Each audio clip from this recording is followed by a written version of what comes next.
Hello friend, welcome back to my channel রাখি দাত্তার lifestyle. তোমরা সবাই কেমন আছো? আশা করছি ভালো আছো, আর আমিও ভালো আছি। তো এতদিন বন্ধুরা সত্যি কথা বলতে ভিডিও তোমাদেরকে দেওয়া হয়নি, আর আমার শোনার ভীষণ শরীর খারাপ ছিল বন্ধুরা, সেই জন্য এতদিন আর কোনো ভিডিওই দিতে পারিনি তোমাদেরকে। প্রচুর শরীর খারাপ ছিল, জ্বর, সর্দি, কাশি, বমি করছিল, পায়খানা করছিল, এতটাই পরিমাণে শরীর খারাপ যে ভিডিও করার আর কোনো ইচ্ছেটাই ছিল না। ওকে নিয়েই সময় কেটে যাচ্ছিল সেই জন্য। তো আজকে একটা ছোট্টর উপরে একটা ভিডিও আনলাম বন্ধুরা, এই কুরকুরে দিয়ে বানাবো কুরকুরে চাট। তো একদম সামান্য, একদম বেশি বড় কিছু রান্না বান্না এখন আমি করতে পারছি না বন্ধুরা। এখন রান্না করতে গেলে তো বুঝতেই পারছো, ও আমার কাছে ছাড়া কারোর কাছেই থাকছে না, বেশিরভাগ সময় শুধু আমার কাছেই আছে। আর ফোন ধরে এক হাতে ভিডিও করা, ওকে কোলে নিয়ে সামলানো একদমই হচ্ছে না। তো সেই জন্য একটা ছোট্টর ওপরে একটা ভিডিও আনলাম তোমাদের কাছে।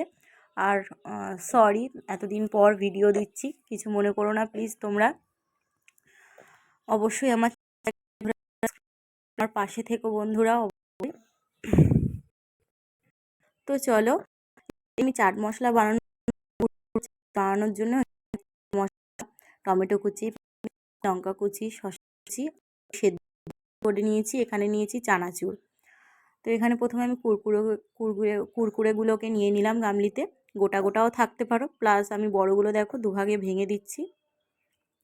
তোমরা কুচো কুচো করে, আবার প্যাকেটে গোটা থাকার সময় তোমরা একটু ভারী কিছুর সাহায্যে মেরে ভেঙে একদম গুঁড়ো করে নিতে পারো, ওটাও ভালো লাগবে। এই গোটা থাকলে এটা আরও বেশি ভালো লাগে। তো আমি খুব লম্বাগুলোকে একটু ভেঙে দু টুকরো করে দিলাম। আমার শরীরটা ভালো ছিল না, এখন আমি ধরেছে। তো কি বলবো, ওয়েদার এখন চেঞ্জ হচ্ছে, ঠান্ডা গরম মিলিয়ে মিশিয়ে, সেই জন্য। তো এরপর আমি চানাচুরটা দিয়ে দিলাম। এরপর একে এক পেঁয়াজ কুচি, শসা কুচি, টমেটো কুচি, আলু সেদ্ধ করে রাখা সব কিছু আমি কিন্তু এর উপরে দেখো দিয়ে দেবো। আর এই কুরকুরে চাটটা কিন্তু বন্ধুরা খেতে খুব ভালো লাগে। আমি কিন্তু এর আগে অনেকবার খেয়েছি, ভাবলাম তোমাদের সাথে একটু শেয়ার করা যাক। আর এগুলো তো সন্ধেবেলার টিফিনে বেশিরভাগ খুবই ভালো হয়। এরপর দেখো সামান্য একটু লবণ দিলাম, যেহেতু টমেটো, পেঁয়াজ আর সেদ্ধ আলুটা আছে সেই কারণে। এরপর দেখো আমি এখানে চাট মশলা নিয়েছি, আর কুরকুরে চাটের জন্য চাট মশলাটা তো মাস্ট, চাট মশলাটা নিতেই হবে। তো অল্প একটু চাট মশলা দিয়ে দিই। আর এখানে সেরকম কিছুই দিতে হবে না, এবার মিক্স করে নেব, একদম খাওয়ার জন্য পুরো রেডি হয়ে যাবে চাট মশলাটা।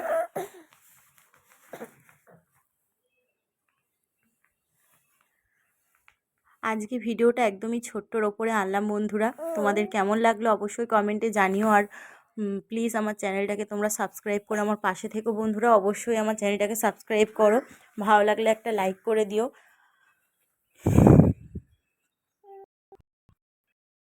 সবাই বাড়িতে বানিয়ে খেয়ে দেখো বন্ধুরা, সন্ধেবেলার টিফিনের জন্য কিন্তু এটা দারুণ।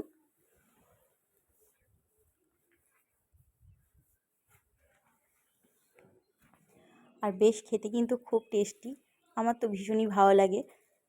আশা করি তোমাদের সবার ভালো লাগবে, অবশ্যই কিন্তু বাড়িতে বানিয়ে খেয়ে দেখো। আর এগুলো বেশিরভাগ বাচ্চাদের কিন্তু খুবই প্রিয় হয়, বড়দের থেকে কিন্তু এগুলো বাচ্চারা বেশি পছন্দ করে।